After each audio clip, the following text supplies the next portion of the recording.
अध्यक्ष ज्यांनी हा कार्यक्रम आयोजित केला ते पूजाताई गुप्ते पटले, त्यांचे सर्व सहकारी, मैत्रिणी, महिला भगिनी आणि माझे विद्यार्थी मित्र. मी इतर काही भाषण करणार नाही, फक्त गांधींनी जरा तेंडुलकरचं नाव घेतलं म्हणून तेंडुलकरची मी एक गोष्ट सांगणार आहे. मी एकदा मुंबईला दिलीप वेंगसरकर जे आपले भारताचे क्रिकेटपटू आहेत त्यांच्या क्रिकेट अकॅडमीमध्ये गेलो होतो. मी जुन्नर तालुका क्रिकेट असोसिएशनचा अध्यक्ष राहतो, आपल्या जिल्ह्याचे अध्यक्ष, त्यांच्यावर मला जायचा योग आला.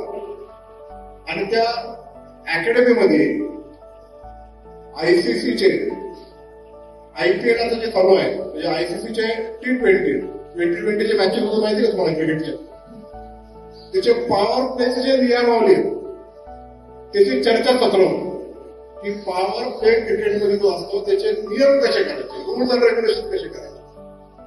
आणि तिथं मला जाण्याचा योग आला. तिथं देशभरातले चांगले चांगले क्रिकेटर्स होते. तेव्हा IPLचे मॅचेस चालू होते, त्याला भरपूर 10-12 वर्ष झाले. आणि तेव्हा मुंबई इंडियन्सच्या टीम मध्ये सचिन तेंडुलकर नावाचा प्लेअर खेळत होता. आणि योगायोगाने सचिन तेंडुलकर पण त्या सेशनला तिथं उपस्थित. आणि IPLचे पॉवर प्ले कसं करायचे, किती ओव्हरचे ठेवायचे, तिचे नियम काय ठेवायचे, फिल्डर कुठं कुठं प्लेस करायचे, हे चर्चा सत्रामध्ये दुपारी जेव्हा जेवणाची सुट्टी झाली तेव्हा सचिन तेंडुलकरला मला भेटण्याचा योग आला. आणि सचिन तेंडुलकर यांच्याबरोबर भेटत असताना माझी आणि त्यांची जेव्हा चर्चा झाली तेव्हा मी सचिन तेंडुलकरला असं सांगितलं की क्रिकेटमध्ये जो पॉवर प्ले असतो हा 5 ओव्हरचा असेल, 10 ओव्हरचा असेल, 15 ओव्हरचा असेल, म्हणजे लईत लई अर्धा पाऊण तासचा असेल. पण आमच्या गावाकडे असा एक खेळ आहे की जिथं दिवसभर पॉवर प्ले असतो. सचिन म्हटले कुठला खेळ, तर मी त्यांना सांगितलं बैलगाड्याची शर्यत. बैलगाड्याची शर्यत पाहिले का तुम्ही? त्या बैलगाड्याच्या शर्यतीमध्ये बैलगाडा मालक आणि शेतकरी जेव्हा जातो दिवसभर किती ऊन असतो, धूळ असतो, जेवला जरी नाही तर ते बैल पळाल्याशिवाय त्याला काही चेन पडत नाही. पण त्याच्यातून काय पैशाची उत्पत्ती असं नाही, तर त्याची ती हाऊस आहे. आणि त्याच्यामुळे तो दिवसभर पॉवर प्ले करू शकतो. आत्ताचा जो युग आहे ना, माझा असेल, यांचा असेल किंवा तुमचा असेल, तुम्ही तर आता 10वी 12वीचे विद्यार्थी एक चांगल्या क्षेत्रामध्ये आता किंवा तुमच्या सार्वजनिक जीवनामध्ये बाहेर पडणार. कॉम्पिटिशनचा जमाना आहे, स्पर्धेचं युग आहे. या स्पर्धेत जर टिकायचं असेल तर पॉवर प्ले शिवाय पर्याय नाही. आणि पॉवर प्ले जर करायचं असेल तर आवडत्या क्षेत्रामध्ये काम केलं पाहिजे. आणि कुठल्या क्षेत्रामध्ये कसं काम करायचं हे जर तुम्हाला कोण अचूक सांगेल तर ही जी टीम आली ना यशस्वीची, या यशस्वीच्या टीम बरोबर जो प्रशिक्षण घेईल, जो सातत्य ठेवेल, जो कष्ट करेल, जो प्रामाणिकपणे काम करेल त्याचं भलं झाल्याशिवाय राहणार नाही. तुम्ही सर्वजण नोकरीची संधी उपलब्ध व्हावी म्हणून असे नोकरी महोत्सव मी यशस्वीच्या टीम बरोबर काही वर्षांपूर्वी घेतलेले होते. त्या नोकरी महोत्सवासाठी एनरोलमेंट झाली जवळपास 1150 काहीतरी. यशस्वीच्या टीमने सगळ्याबरोबर स्क्रीनिंग करून जवळपास 350-400 मुलांना ट्रेनिंगसाठी बोलवलं. ट्रेनिंगसाठी आले 50 आणि कामाला लागले 20. हे का झालं तर फक्त 4 गोष्टी मी सांगतो लक्षात ठेवा. आयुष्यामध्ये कष्टाची तयारी पाहिजे, लक्षात ठेवा, नाही तर लिहून घ्या. दुसरं, आपल्या मनामध्ये ती जिद्द पाहिजे. तिसरं, आपण जे काम करतो त्याच्यामध्ये प्रामाणिकपणा पाहिजे. आणि चौथी सगळ्यात महत्वाची गोष्ट आहे जी आपल्या मराठी माणसांकडून होत नाही, जे माझ्याकडून पण होत नाही कधी कधी, सातत्य पाहिजे, कन्सिस्टन्सी. ते जर नसेल तर आयुष्यामध्ये दिशा कुठली जरी घेतली तरी त्याच्यामध्ये यश प्राप्त होऊ शकत नाही. आणि मग आपल्याला वाटतं याच्यात जाऊन नाही, इकडं चला, इथं जाऊन नाही, तिकडं चला. त्याच्यातून आयुष्य एकदम वेगळं होऊन जातं. आणि आपल्याला मेन आपलं जे गोलपर्यंत पोहोचायचंय, पुढे पोहोचायचंय, ते आपल्याला शक्य होत नाही. मी तुम्हाला एवढंच सांगतो, आयुष्यामध्ये प्रत्येक ठिकाणी कॉम्पिटिशन आहे. स्पर्धा जर कुठं नसेल तर ती फक्त प्रत्येक क्षेत्रामधील वरच्या लेवलला आहे. वरच्या लेवलला स्पर्धाच नाही. जसं एखादं यान पृथ्वीवरून उडतं, गुरुत्वाकर्षण जोपर्यंत आहे तोपर्यंत त्याला कष्टच करावं ते यानाला. त्या ग्रॅव्हिटेशनल फोर्सच्या बाहेर जेव्हा तो स्पेसमध्ये जातो तेव्हा त्याला काही फोर्स लावायला लागत नाही, फक्त त्या ऑर्बिटमध्ये फिरायला. म्हणून मोठं व्हायचं असेल, स्पर्धा जर नको असेल तर आत्ताचे पुढचे 10 वर्ष कष्ट करा. नंतर तुम्हाला स्पर्धा नाहीये, तुम्हाला त्या लेवलला गेल्यावर दिसत नाही. त्याच्या पीडीसीचे बँकेचे डायरेक्टर ते काय अशाच झाले का डायरेक्टर? नाही. त्यांच्या फॅमिलीला लिगसी आहे. महाराष्ट्र संयुक्त झाला, आधी देश स्वातंत्र्य झाला, त्याच्यानंतर इंडिपेंडेंट महाराष्ट्र निर्माण झाला, त्याचं मंगल कलश इथं शिवनेरी किल्ल्यावर आला. पहिले मुख्यमंत्री यशवंतराव चव्हाण, त्यांच्याबरोबर कोण होते तर हे जे फोटो आहेत शिवाजीराव काळे, बाप्पा शेट्टी वडील, यांचे आजोबा.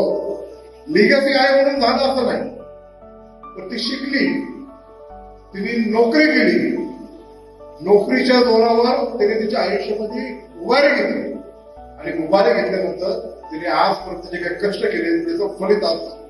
आणि म्हणून समाजामध्ये काम करू शकतो.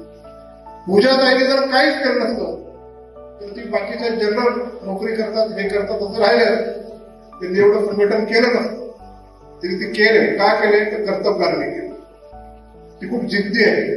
मी लहानपणापासून तिला बघतोय. आमच्या काकू इथे आहे, संभाजी काका आहे, जिद्दी आहे का?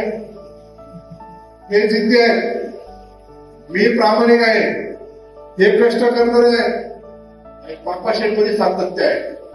मी 4 शब्द सांगतो ना, ते लक्षात ठेवा. पहिला शब्द काय सांगितला? माणसामध्ये जिद्द पाहिजे. तुमच्या जिद्द म्हणून तुम्ही चाला. दुसरं काय पाहिजे? तुम्ही प्रामाणिक पाहिजे, तुम्ही लॉयल पाहिजे जे काही काम करण्याशी. तिसरं काय पाहिजे? तुम्ही कष्ट केले पाहिजे, हार्डवर्क पाहिजे, ट्रेमेंडस हार्डवर्क. आणि चौथं काय पाहिजे? कन्सिस्टन्सी, सातत्य. हे जर केलं तर तुम्हाला कोणीही रोखू शकत नाही. पण करायचं कसं? तर यशस्वी सांगेल तसं करा. फॉर्म भरून घेतले मी, 1-2 जणांचं फॉर्म पाहिलं. तुम्ही त्यांच्याबरोबर अलाईन झाल्यानंतर यशस्वीची खूप वर्षाची परंपरा आहे की तो विद्यार्थी कुठं चांगला फिट बसू शकतो ते तुम्हाला सांगतात. आज जरी 200-250 विद्यार्थ्यांचे एनरोलमेंट झाले असतील, तुम्ही आता 100-125 बसते, 50 मुलं बाहेर उभे आहेत, जरी तुमचे मित्र असले, नंतर तुम्ही जरी सांगितलं तरी तुम्ही पूजाताईच्या टीमशी कॉन्टॅक्ट करा. यशस्वी ऑलवेज हेल्प यंग पीपल. त्याच्यामुळे त्यांचे भलं झालेलं आहे. प्रामुख्याने आज सगळा योजना घडून आणला सह्याद्री प्रतिष्ठान, त्यांचा मी मनपूर्वक आभार मानतो. आणि भविष्यात आजचा जरी नोकरी महोत्सव झाला असला तरी प्रतिष्ठानचं काम संपलेलं नाही. त्यातून तो मुलगा तिथून शिकून ट्रेनिंग घेऊन त्या कंपनीमध्ये नोकरी लागतोपर्यंत जोपर्यंत असता येईल तोपर्यंत आपलं काम करणार. मी पुन्हा तुम्हाला सांगतो, तुम्ही शिकले, ग्रॅज्युएट झाले, नोकरी मिळत नाही. स्पेसिफाईड तुम्ही ट्रेनिंग कोर्सेस केले तर ती नोकरी प्राप्त होती. या साहेबांनी सांगितल्याप्रमाणे मला माहिती की चाकण एमआयडीसी मध्ये इतक्या ऑपॉर्च्युनिटीज आहेत, पण कॉन्ट्रॅक्ट बेस शिवाय कामगार घेत नाही. चांगल्या पदावर काम सुद्धा मिळत नाही. तर लेबर कॉन्ट्रॅक्टर असतात आणि त्यांच्या मार्फत ते मॅन पॉवर भरतात. लेबर म्हणजे फक्त कामगार नाही, त्यांचे शिक्षण तर त्या होतं. अकाउंट्स असतील, तिथले चीफ मॅनेजर असेल, चीफ इंजिनियर असेल, त्या पोस्टपर्यंत काम मिळतात. पण ते जर कॉन्ट्रॅक्ट बेस असेल पाहिजे, तुम्हाला तुमचं भविष्य घडायचं असेल तर यशस्वी जे गायडन्स करतात ते अत्यंत महत्वाचं आहे. आणि त्या दृष्टिकोनातून तुम्ही वाटचाल करा. एवढंच मी तुम्हाला इथं सांगतो. तुम्ही पुन्हा एकदा सर्वजण वेळ काढून इथं आलात, मी तुमचं मनपूर्वक स्वागत करतो.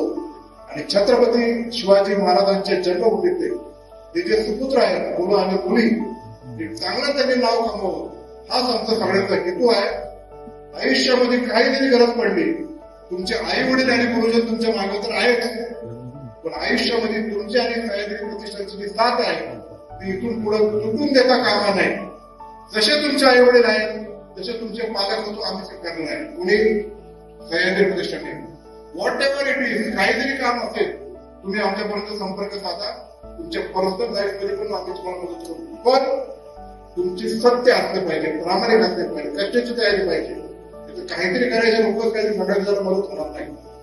तुम्ही पुढे जाणार, तुमच्या पाठीशी कुठल्याही स्तरावर हेल्प करण्यासाठी आमचं हे सह्याद्री प्रतिष्ठान तुमच्या पाठीमागे भक्कमपणे उभं आहे. एवढंच या निमित्ताने सांगतो. हा साधा शेतकरी राजाराम चौधरी दिल्लीला इतके वेळा काय गेला त्यांनी सांगितलं नाही. कलकत्त्याला पण तुमचं हे होतं. नरेंद्र मोदी आले तर नरेंद्र मोदीचे सगळे फॅन, नरेंद्र मोदी यांच्या फॅन. तिथे गेल्यानंतर राजाराम चौधरी विचारले कसं काय केलं तुम्ही, हे केलं. शेती काय मोठी अशी नाही, पण ज्या शेतात तो काम करतो ते शेतात त्यांनी कष्ट होते. आधुनिक तंत्रज्ञानाचा वापर केलाय आणि फक्त स्वतःच्या शेतीसाठी नाही तर इतरांच्या शेतीसाठी पण गायडन्स करणारा राजाराम चौधरी म्हणून देशातले सगळे प्रमुख आहेत त्यांचा सन्मान केला. असं एक व्यक्तिमत्व साधा शेतकरी चाललेला आपल्यासमोर बघतायत. आपल्या दृष्टिकोनातून अभिमानाची गोष्ट आहे. आम्हाला पण वाटलं पाहिजे अभिमान. अरे वा, आता ते सिंदूरचं ऑपरेशन सिंदूर झालं कोणी उल्लेख तुम्ही ऑपरेशन सिंदूरचं ब्रीफिंग देशाला कोणी केलं, 2 महिलांनी केलं. काय नाव आहे, सोफिया कुरेशी आणि दुसरी भूमिका सिंग. त्या मुलींनी जसं देशाला ब्रीफ केलं तसं या इथल्या मुलगा असेल तर मुलगी असेल तुम्ही तुमच्या क्षेत्रामध्ये असं थेट जाऊन पुढे जाऊन ब्रीफ केलं पाहिजे. एवढं तुमच्यामध्ये शॉट आले पाहिजे. हा तुम्ही तयार व्हा, आम्ही तुमच्या पाठीमागे आहे. थँक्यू. जय हिंद, जय महाराष्ट्र, जय शिवराय.